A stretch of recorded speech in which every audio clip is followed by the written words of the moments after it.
Hello everyone, and welcome to Figure Review. Kicking off Season 4 of Figure Review, and kicking off WWE Elite 32 is Daniel Bryan. Now, of course, Daniel Bryan is making his big return to SmackDown this week, and also has entered himself in this year's Royal Rumble. So it's good to have the Yes Man back. I'm very glad he didn't have to retire. That was looking like a very rough situation over the last year. But he's back and ready to roll, and he's got a brand new figure out to celebrate. Now, of course, this figure, as you can see, his big accessory is the Wyatt family jumpsuit.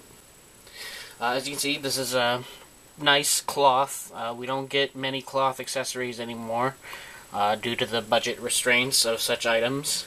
So to see a full-body jumpsuit like this is pretty cool. And it's big enough to put on other figures should you want to do that. I might be doing a video on that for you guys very soon. But yeah, pretty cool. Fits him well. Like I said, it was made extra baggy so you could put it on other figures. And for those who want to know, the Velcro goes in the front because the scrunch is for the back. So a lot of people putting it on backwards for whatever reason. I don't get it.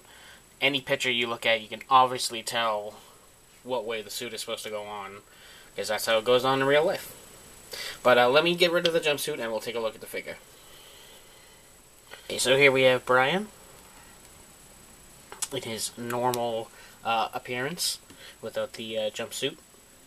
There's the jumpsuit loose for anybody who is wondering. Looks pretty much the same. And now this Bryan has all sorts of nice, keeping with his red and white attires. He's got a new super long beard scan with the super long hair. He's got Yes trunks. He's got Yes in the front here.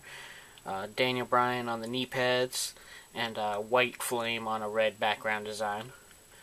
They did a lot of trim on the boots for this one. Looking pretty good.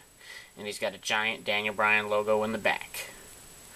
Something I wanted to touch on, something people are kind of divided on, is Daniel's face is actually painted on a brown head because he's got a lot of hair and beard.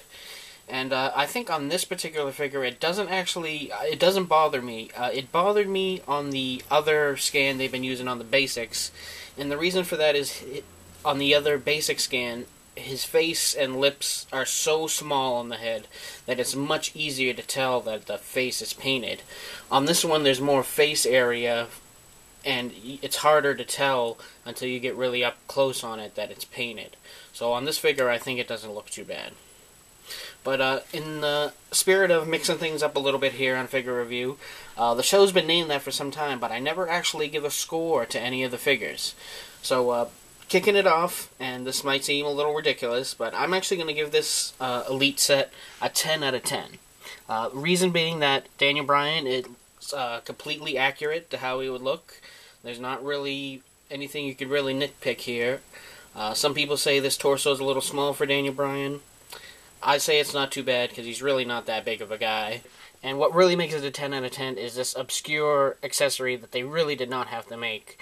That is a year-old story that went on for literally 2 weeks.